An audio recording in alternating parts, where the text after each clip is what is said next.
مساء الفل. واحد بس من افراد العيله هو اللي هيكون مليونير. ده بالظبط اللي انا سمعته لما او قبل ما اكون كول سنتر.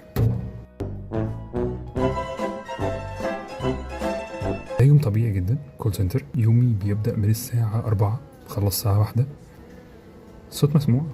اهم سبب مخليني عايز اعمل الفيديوهات دي او عايز ابتدي اعمل فيديوهات زي دي، عايز اشارككم الموضوع بدأ معايا ازاي، انا كنت فين وبقيت فين، وان شاء الله معاكم هكون فين.